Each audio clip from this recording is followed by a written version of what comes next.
Hi, this is Brian Wallace from CLA, your laundry association, with a legislative and regulatory update as we continue our decades-long effort to protect your best interest when it comes to any adverse legislation or regulation impacting the laundromat industry.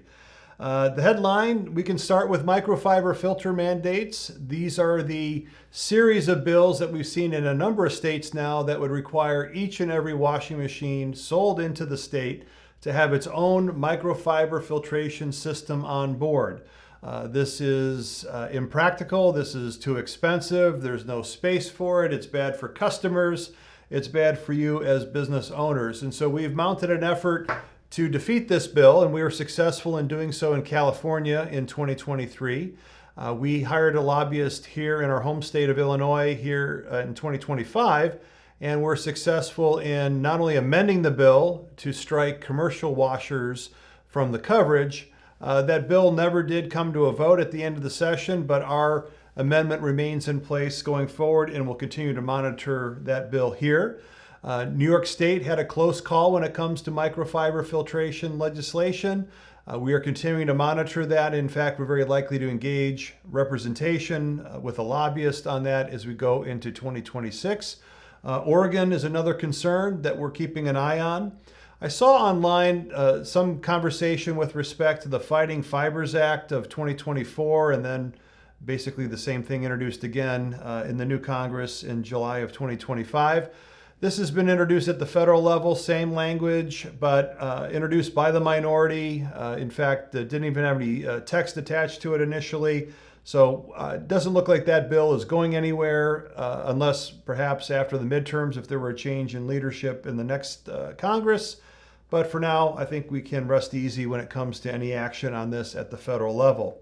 So we're going to continue to work on it. We are refining our approach. We're working with our partners, and I think we're in good shape as we speak here today. Another big issue for us, as always, is the effort to protect the existing sales tax exemptions for the laundromat industry. Most recently, we had a successful effort to protect that status in both Louisiana and Nebraska. A case where several other industries lost their exemption, but laundromats were able to maintain the exemption going forward. We want that to continue. We are also keeping an eye on Missouri and Maryland, and certainly if any new bills are introduced, we'll be on top of that. Not too terribly surprising is the fact that our home state of Illinois is making a lot of noise about removing the sales tax exemptions to back up some significant budget shortfalls. So again, we have a lobbyist engaged. We are watching it carefully. We are lining up some legislative conversations with key staff and legislators themselves this coming September. So we are going to work that incredibly hard, fight hard to maintain the exemption in Illinois and anywhere else where there's a threat to the sales tax exemption. There have also been a slew of bills related to coin, currency, payments, etc.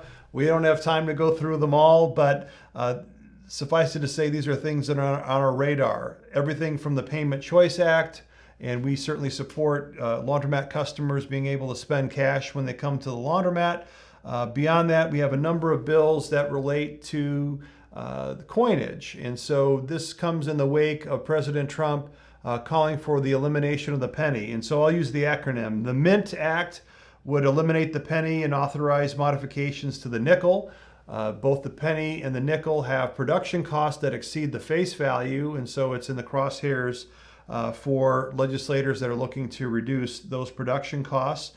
There's the Coins Act, and that would cease production of the penny on a 10-year basis to stop the bleeding, so to speak, when the penny has a cost of almost 4 cents to produce. There's the Common Sense Act that would stop minting the penny and also require that cash transactions be rounded to the nearest 5-cent increment. Doesn't affect, of course, electronic payments where it would still be to the penny. Now, the one that we've had the longest track record with going back almost a decade now is the Coin Metal Modification Authorization and Cost Savings Act. What that basically says is they would like to authorize the mint to make changes to the coins to try to mitigate those upside down cost versus face value scenarios, particularly when it comes to the penny and the nickel. Now, the dime, the quarter, and the dollar coin all have production costs less than the face value, but we want to make sure on behalf of our industry that we don't end up with some kind of unintended consequence of changing the quarter, where number one, it's only about 14 or 15 cents to mint.